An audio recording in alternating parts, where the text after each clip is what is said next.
Goedemorgen, geliefde broeders en zusters. Gemeente van onze Heer Jezus Christus. Welkom allemaal in deze online kerkdienst. En de dienst vandaag is onder het thema het verlangen naar Gods huis. Laten we onze afhankelijkheid op de Heer in deze eredienst belijden. Onze hulp is in de naam van de Heer, die hemel en aarde gemaakt heeft. Genade zij u en vrede van God onze Vader, van onze Heer Jezus Christus en in eenheid met de Heilige Geest. Amen. Laten we samen zingen uit gezang 303. De ware kerk des Heeren.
Laten we samen bidden om ons schuld te belijden. Laten we bidden. Heere Gods Vader in de hemel, wees ons genade in uw trouw, want u bent vol erbarmen. Doe ons daden teniet. Vader in de hemel, was ons schoon van alle schuld en reinig ons van onze zonden. We waren al schuldig toen wij werden geboren, maar u wilt dat waarheid ons vervult en leert ons wijsheid diep in ons hart. Heere God, schep een zuiver hart in ons. Vernieuw ons geest. Laat ons vreugde en blijdschap horen. Want u bent de God die ons redt. U bent onze heiland. Tot eeuwigheid. Amen. Laten we samen zingen uit Psalm 42. De eerste en derde versen wordt gezongen door de mannenkoor. En de tweede vers wordt gezongen door de gemeente.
Laten we samen bidden om de leiding van de Heilige Geest.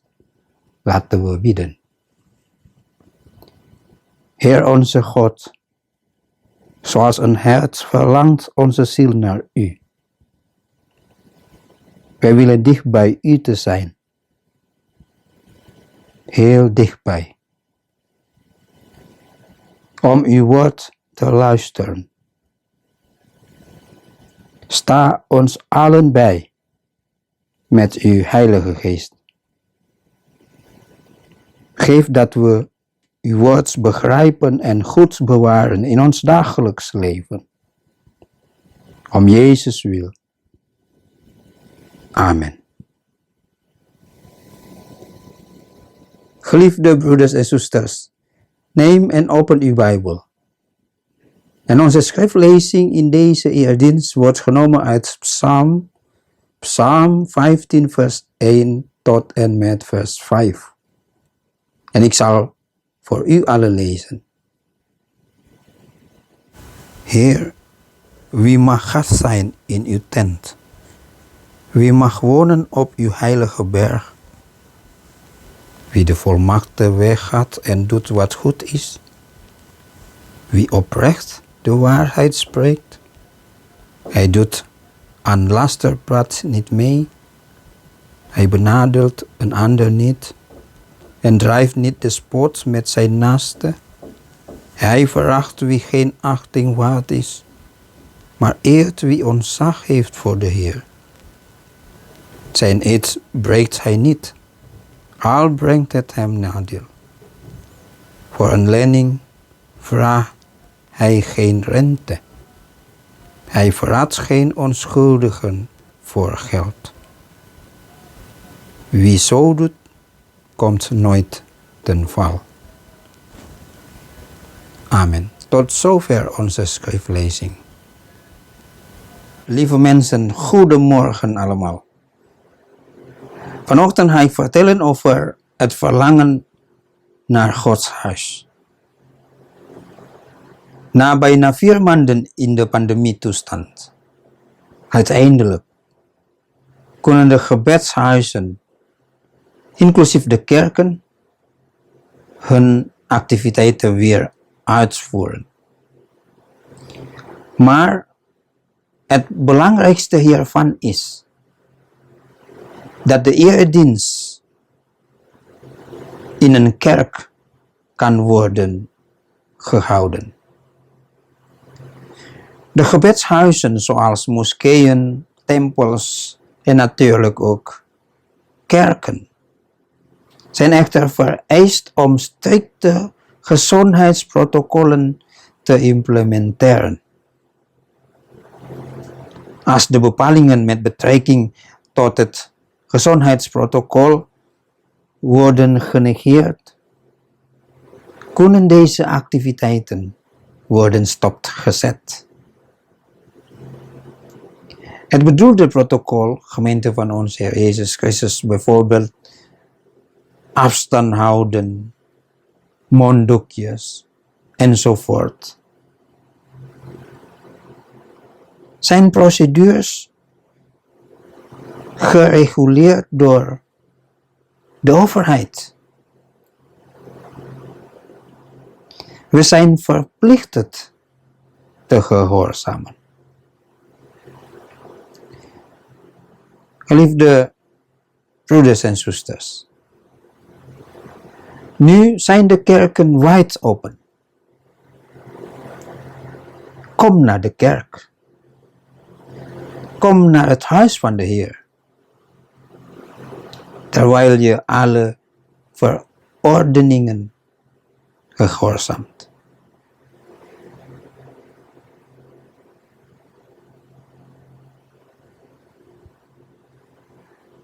Nu is de kerk een plaats waar christenen naar uitkijken, naar verlangen. Ze willen daar graag naartoe, ongeacht het motief. Zeker is het in de eerste plaats om God te aanbidden. om God te eren, om God te prijzen. En andere motieven, dat weten alleen ik en u, ik en jij. Onze bezorgdheid is echter niet een kwestie van het al dan niet mogen om erheen te gaan, maar vooral over wat onze motieven zijn er naartoe te gaan en er te zijn. Ja, inderdaad, in Gods huis.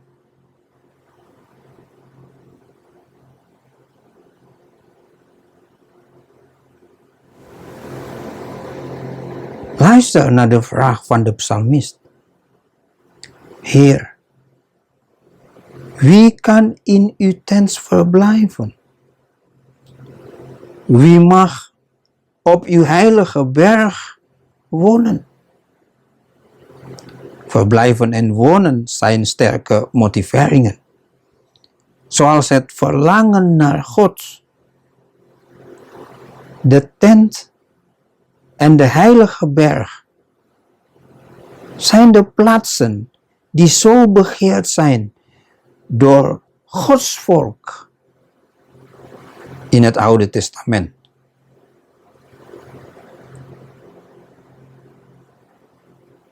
Er is zelfs het lied van de psalmen.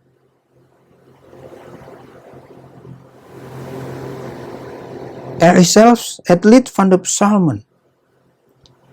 Beter 1 dag in uw voorhoven van het huis van de Heer te vertoeven, dan 1000 dagen daarbuiten. Het is beter op de drempel van Gods huis dan wonen in de tenten van de goddelozen. Van daaruit, Gods huis, zullen ook de leer en het woord van de Heer naar buiten komen. Gods volk verlangt is Gods leer en waarheid. Gods huis verwijst enerzijds naar de fysieke plaats of locatie, maar verwijst anderzijds naar onszelf, naar ons leven, als het lichaam van Kristus Yesus. Naar het huis van de Heer. Ja, daar naartoe gaan onze voeten. Daar zwijgen we. Overdenken we al zijn grote liefde en genade voor ons. Maar daar corrigeren we ook onszelf. Hoe is ons gedrag?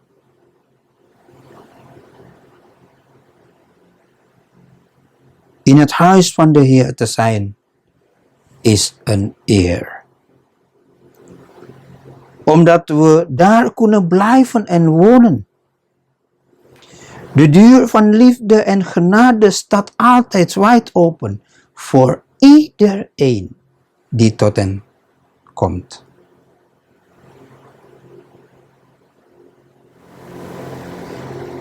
We zien niet meer 2 bewakers met brandende getrokken zwaarden, die het huis van de Heer bewaken. Dat was het geval toen Adam en Eva uit het hof van Eden werden verdreven.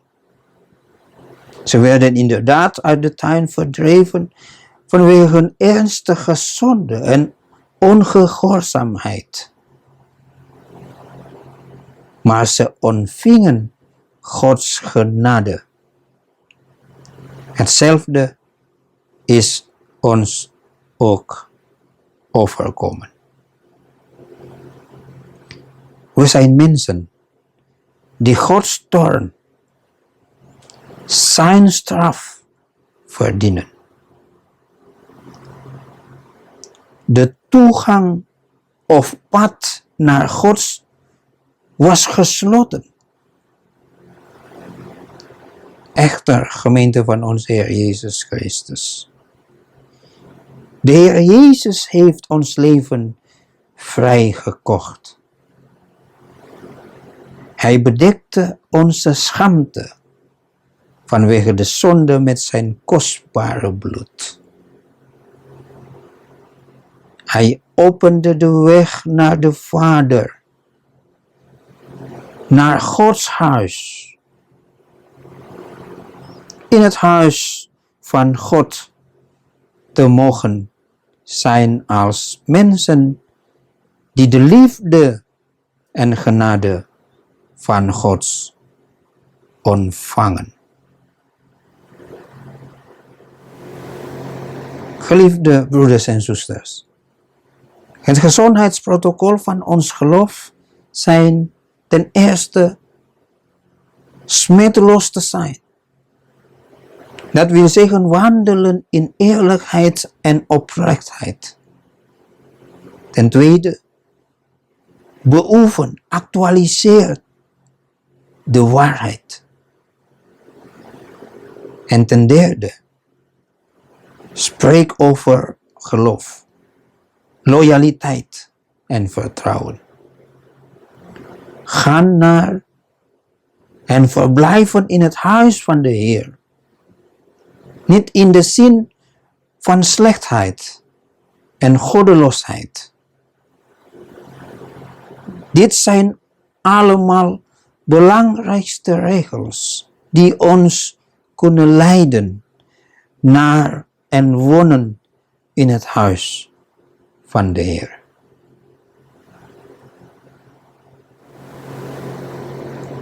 We kennen ook het gezondheidsprotocol van onze sociale leven. Dat is geen laster verspreiden, geen misdaad plegen, anderen niet bekritiseren, niet neerkijken op anderen. Ook hier is het onderhouden van onze sociale relaties met anderen. Of eenvoudiger gezegd, klaarstaan om anderen te helpen, zonder hen een last terug te bezorgen. En ten laste niet worden verleid door omkooppraktijken in de context van de misdaad, alleen om anderen te willen neerhalen, te laten vallen. De hier genoemde dingen zijn gruwelen voor ons God. Gruwelen in de ogen van de Heer. Gemeente van onze Heer Jezus Christus.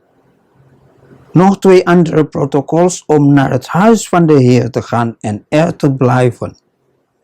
Is het in acht nemen van de gezondheid van ons geloof en onze spiritualiteit. Daarnaast moeten we ook onze sociale leven beschermen. En met dit evenwicht staan we vast op een sterk geloof, maar blijven we ons ook openstellen en reiken onze handen uit naar anderen zonder het sociale leven als medeburgers onrecht te doen of te benadelen. Amen. Gemeente van onze Heer Jezus Christus, laten we samen bidden in onze voorbeden.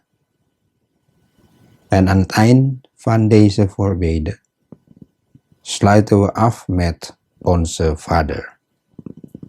Laten we bidden. Almachtige God, Vader, Zoon en de Heilige Geest. In uw genade en met dankbaarheid komen wij tot u om uw naam te eren en danken. We danken u dat we als uw kinderen met elkaar door deze online kerkdienst blijven verbonden kunnen worden. Vader in de hemel, in onze voorbeden bidden we u voor onze regering en allen die verantwoordelijk zijn voor het nemen van beslissingen. Dat zij allen gezegend mogen worden en beschermd en dat zij hun dienstbare taak met vreugde en vrede en voldoende rust mogen kunnen vervullen. We bidden u om uw kracht en genezing voor allen die ziek zijn geworden door het coronavirus.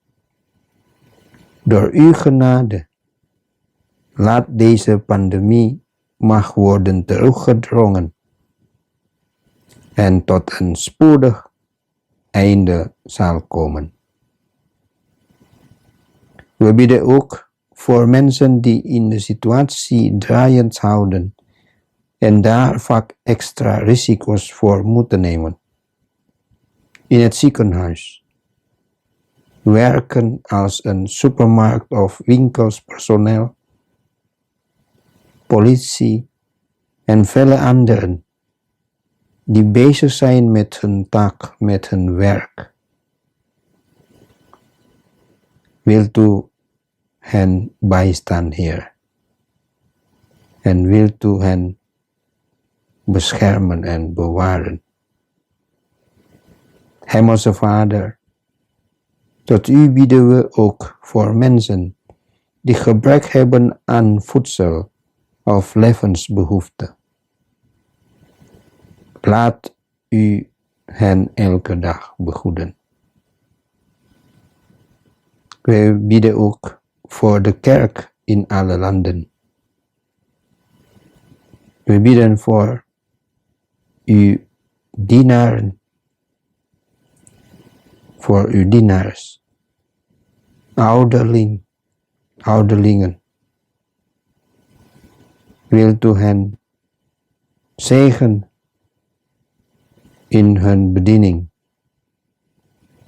in hun verantwoordelijkheid, in uw kerk. Sta uw kerk bij om uw kracht, liefde en genade te vertellen, zoals uw waarheid, die ons gehoord worden. Wilt u uw kerk helpen om evangelie te vertellen? Evangelie van Kristus Yesus. Zodat er zijn mensen tot u bekeren. Hemelse Vader, zegen uw gemeente die thuis hun werk, studie, zelfs hun handelbedrijf blijft doen. Geef hun gezondheid. Ook hun familie, zowel hier in Indonesië als ver weg, in Nederland of in andere landen. Laten ze door uw genade met elkaar blijven verbonden.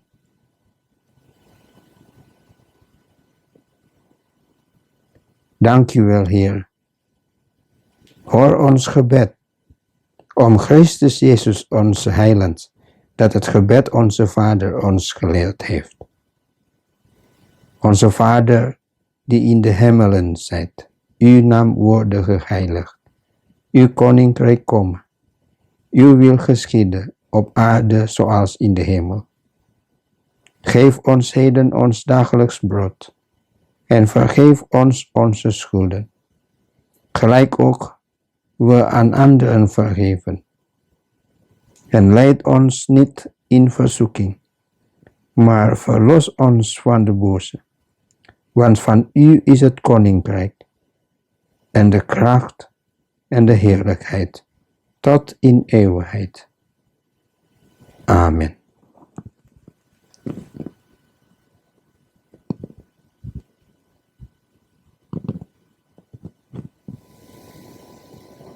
Ik nodig u allen te gaan staan.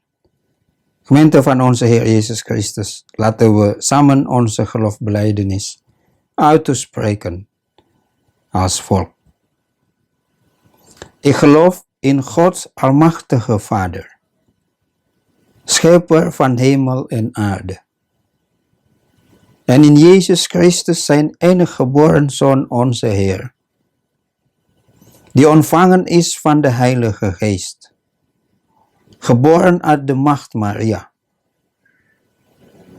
die geleden heeft onder Pontius Pilatus, is gekruisigd, stierf en werd begraven.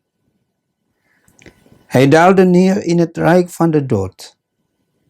Ten derde dagen is hij weer opgestaan van de doden, opgevaren naar de hemel. En zit aan de rechterhand van God de almachtige Vader, vanwaar hij komen zal om te oordelen, de levenden en de doden. Ik geloof in de Heilige Geest. Ik geloof de heilige algemene christelijke kerk, de gemeenschap der heiligen, de vergeving der zonden, de opstanding van het lichaam en het eeuwig leven. Amen. Geliefde broeders en zusters, laten we samen zingen uit Psalm 143 als ons slotlied.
Gemeente van onze Heer Jezus Christus, ontvang Gods zegen.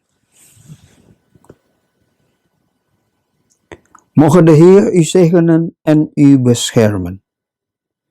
Moge de Heer het licht van zijn gelaat over u doen schijnen en u genade zijn. Moge de Heer u zijn gelaat toewenden en u vrede geven. Amen.